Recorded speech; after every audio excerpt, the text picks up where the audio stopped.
significant socio-economic changes to improve the life of citizens. Dr. Molutsi says the plan centers around good governance and job creation. Mpho Keleboge reports.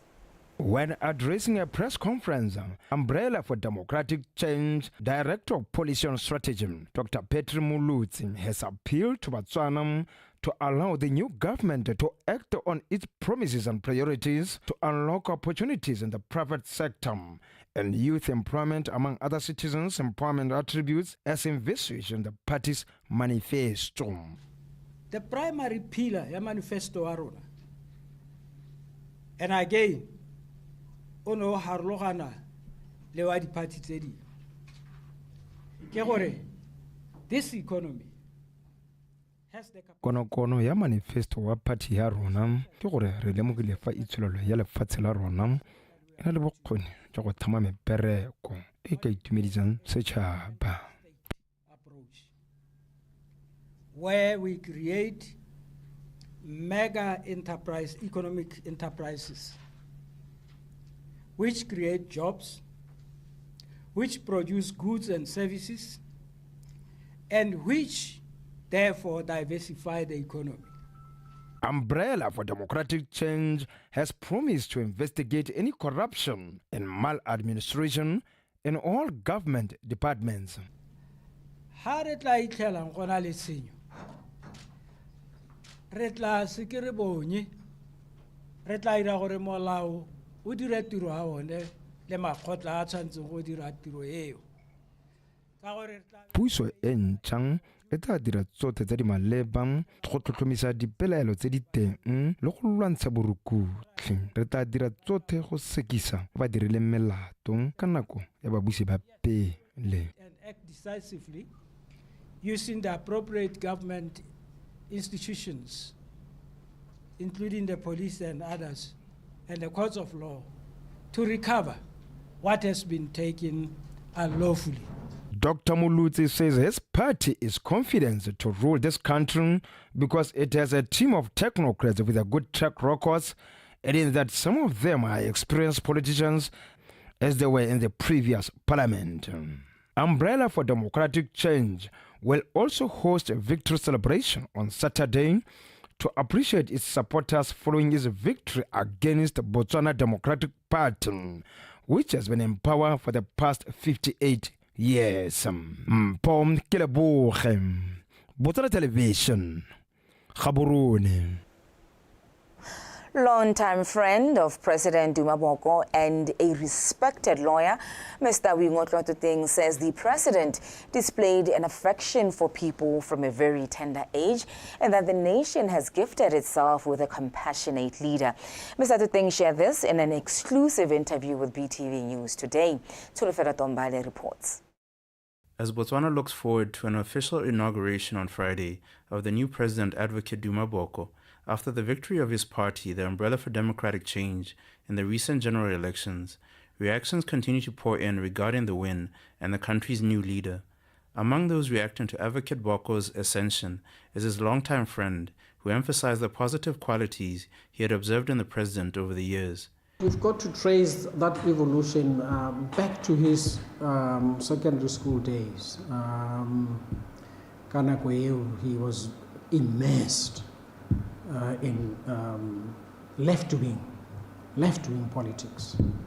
You recall that countries like South Africa, I think Zimbabwe had just gained independence, but South Africa and Namibia, they were still under white minority rule. So we identified with the struggles of those people, or he identified with the struggles of those people. And his heroes were Bo Mandela, Bo Steve Biko, Bo Sam Nujoma. He also shared how Advocate Boko's experience as a human rights lawyer will benefit his presidency. He is very decisive. Well, first of all, he is committed. When he talks about these issues in the UDC manifesto, he is committed. He's not just talking. He believes in those ideals. He has also interacted at many levels. He's a well-traveled man. He has been to every part of the country, has been invited to a lot of symposiums, workshops, dealing with human rights issues. So he's a committed human rights lawyer. He's a committed politician. Mr. Tuteng expressed his feelings about the election victory. They couldn't have elected a better man, a more committed man, a very decisive man. They can rest assured that these problems that bedevil the country now will be decisively dealt with by the incoming leadership. As Botswana turns the page on the past, it looks with great hope towards the future. Solofelo Tombale, BTV News, Gaborone.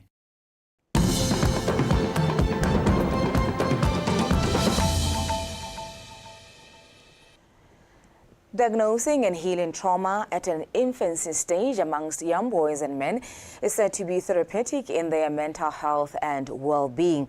Trauma counselor at the Trauma Counseling Center, Mr. Kindo Mkibaitsi, says it is imperative to establish the root cause of the trauma encountered by young boys and men to provide necessary counseling for permanent healing.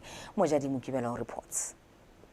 As November marks Men's Health Awareness Month, it is crucial to prioritize the mental health of men and young boys to foster safer environments at home and work. At the Trauma Counseling Center, we can tell you that the mind, the will, the emotions, most of the time we trace them to their traumas, mainly their childhood traumas. And how one are stressed, ali depressed, and ali the anger tse dintsi ao manetse ruri gona le kgang ya gender-based violence mo lapeng, trace back to his traumas. The trauma is the root. Bo stress ba, bo depression ba, bo suicide, gender-based violence, these are fruits.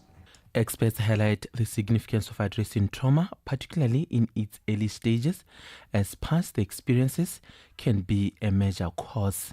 There are children by now that are in families where their parents fight and argue in front of them. Some kids experience bullying. Some kids experience rape and molestation, even boys. Some kids are in families where sometimes somebody that they love so much dies and they never healed from that experience. So it is so many factors. It could be a car accident. It could be a situation whereby at school they are sort of not recognized or sort of overlooked for awards and that kind of thing. Societal expectations and norms for men and boys also play a role in their mental well-being. There are men that are emotionally abused. But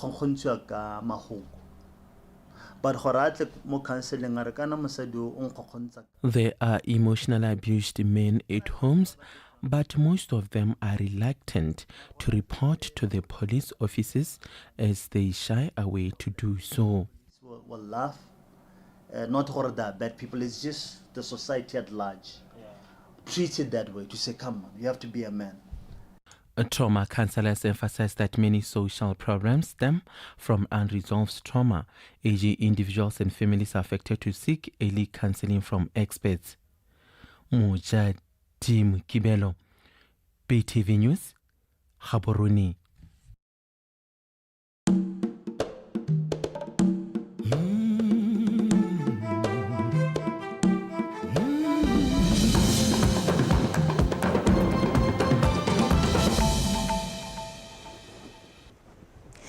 In international news, Zimbabwean businesses are facing power outages of up to 18 hours a day, affecting mining companies, manufacturers and agricultural firms. Low water levels at the Kariba Dam have reduced power generation, while frequent breakdowns at the local thermal-powered Hangi have impacted economic productivity.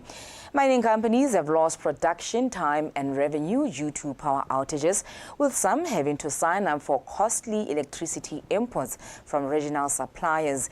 Zimbabwe is pushing for independent power producers and developing small solar power plants to mitigate the blackouts. Voting is underway in all 50 states and the District Columbia in the presidential contest between Democrat Kamala Harris and Republican Donald Trump. Presidents are elected using the Electoral College, and a candidate needs at least 270 Electoral College votes to win. Most states allocate all of their Electoral College votes to the winner of the state's popular vote. Nebraska and Maine both divide their votes. The winner of the presidential race will be inaugurated on the 20th or 21st of January next year, along with their vice president pick. And in other news, the United Nations Educational, Scientific and Cultural Organization UNESCO has expressed with concern that museums and heritage institutions in Sudan are being looted during the ongoing civil war. The UNESCO has appealed to the international community to do its utmost to protect Sudan's heritage from destruction and illicit trafficking. According to their website, UNESCO has been closely monitoring the impact of Sudan's civil war on its heritage, cultural institutions, and artists since the start of the civil war in April last year. The organization reports that of recent, the threat to culture appears to have reached an unprecedented level. It also expressed sadness over the looting of the National Museum of Sudan, which its restoration was coordinated by UNESCO with Italy's funding since 2019. The organization said that without proper security, Sudan's cultural site will continue to be at risk of damage. Without guards, without police security surveillance and fire alarm systems also, Sudanese museums today remain vulnerable to looting and vandalism. And so this is a very painful situation. And these crimes deprive people of their history, their identity, their memory. And in the long term, this undermines social cohesion.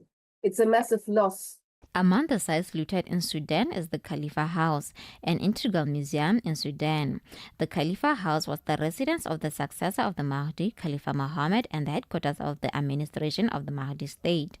The house was converted into a museum in 1928. The Khalifa House Museum contains artifacts relating to the Mahdiya rule during the last 2 decades of the 19th century, such as suits of mail, Mahdi's coins, swords, and personal belongings of Khalifa.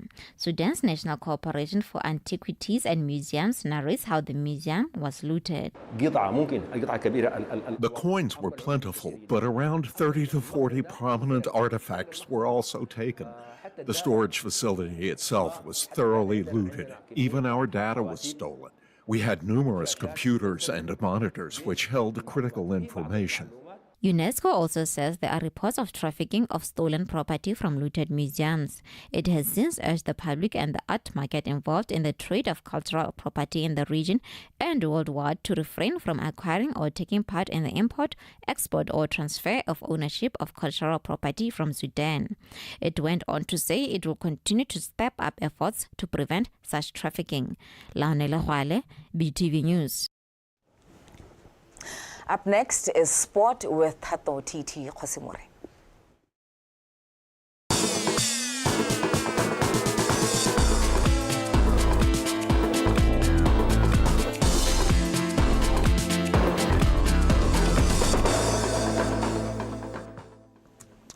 Thank you, Khomsotso Mapani. This is the last edition of Botswana Tonight, our sports segment. I am Tato Khosumure. Thank you for staying with us. Our leading story, the Botswana Badminton Association is set to close out an eventful year with a major tournament, the Botswana Badminton International Open Championship, scheduled from November 21st to the 24th at Oza Police College. The event is expected to draw competitors from 15 countries. So far, Malipa has more. After a year full of milestones, the Botswana Badminton Association will end the year on a high note by hosting the Botswana Badminton International Open Championship. This tournament promises to bring 3 international competition right to our doorstep. We have Botswana International in Oze, at Oze Police College on the 21st to the 24th November. So we expect about 15 countries from outside Botswana to take part in this tournament. The championship will feature elite-level matches for both men's and women's categories, and a total of 15 countries are set to participate, showcasing top talent from across the globe. The tournament is basically for elite athletes. We're talking athletes who want ranking points for the Olympics. The association sees this tournament as an opportunity for local players to earn ranking points, inching them closer to Olympic qualification. With this strategic move, Botswana aims to boost its presence in the global badminton arena and set the stage for future success. Tsofatso Malepa, PTV Sport, Gaborone. And moving on, Botswana Football Association President Wabile Tarik Babitseng has confirmed that the senior national football team, the Zebras and technical team, have received the incentives that they were promised before their 2025 AFCON qualifier against Cape Verde. According to Babitseng, the mighty Zebras and their technical team each received a sum of 25,000 pula for their stellar performance against Cape Verde. The president applauded Choppi's Group and ZEC Constructions for their financial contributions and called for more support from other companies. Pleading with also stakeholders out there that the tone has been set, and we don't want to look back and start maybe asking ourselves questions and not doing the right thing. So I'm saying let's look back of where we started. Let's try to encourage our boys going forward. You've really set the tone, and people out there are also very happy. I received a lot of messages out there to say you are really doing a good job. Please keep it up. For their part, Choppi's Group Public Relations and Marketing Officer Kebonye Mudimu highlighted that as Choppi's, they have a mandate to develop sports in Botswana, and they proved that when they extended a helping hand to the Botswana Olympic team, which was part of the Paris 2024 Olympic Games. Indeed, we're giving the guys 300,000 pula. Yes. I'm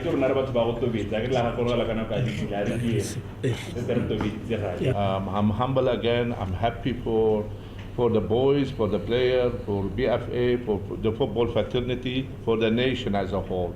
Because now we are one step from making history again, and we need that badly. We need this badly. Maybe it will be a welcome to the new government, to the new people who are taking office. It's like a token of appreciation that we, as a Zebras, we're talking as a Zebra, as a nation, will progress to the highest competition here in Africa. The BFA president said they will continue with their incentive programs for all the national teams who excel at regional and continental levels, stressing that they will also reward the senior men's national team if they qualify for the AFCON 2025 finals built for Morocco. Katlaho Kakwele, PTV Sport, Gaborone. That was Katlaho Kakole signing out, bringing us to the end of the last edition of Botswana Tonight Sports segment. Thank you for watching, and let's go back to Khumso Mapani with the headlines. President Duma Boko's inauguration on Friday.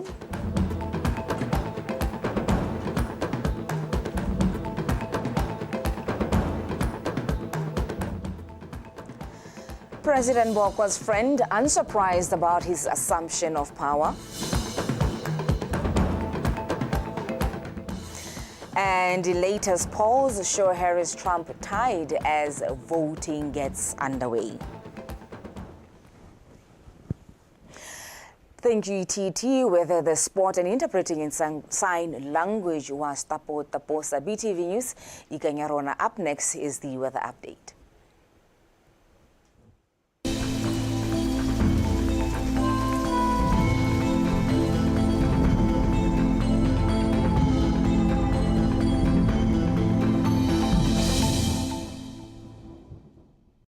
Good evening and welcome. Tonight's weather forecast is brought to you by Kumo Cecil Monak.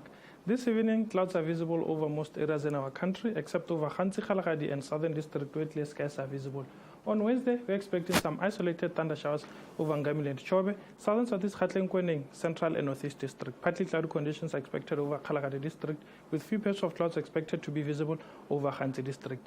In the morning, we're expecting some cold temperatures over Southern Kgalagadi, with minimums ranging between 10 degrees Celsius. Over Northern Kgalagadi and Southern District, we're expecting some mild temperatures. Over Khansi, Southeast Gauteng, and Southern Central and Northeast, we're expecting some warm temperatures. And over the remaining areas of our country, we're expecting some hot temperatures. In the afternoon, hot temperatures are expected over Kalahari, southern central and northeast district, with maximums ranging between 33 to 35 degrees Celsius.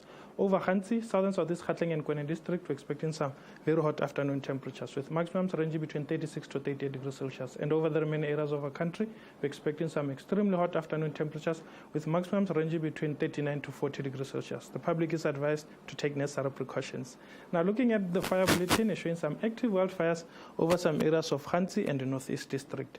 The fire danger index for tomorrow is showing dangerous to extremely dangerous conditions over most parts of our country. The public is advised to handle fire with care and avoid starting unnecessary fires.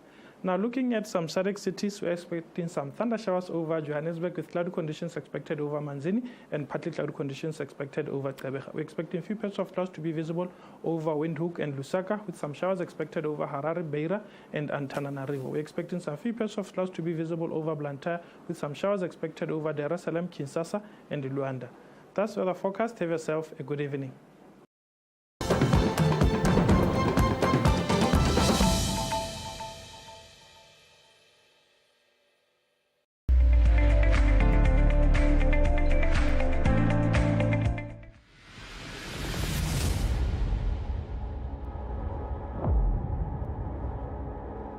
This world will get to learn and understand the Botswana government's focus and plans on the challenge of human coexistence with the wildlife, particularly the elephants.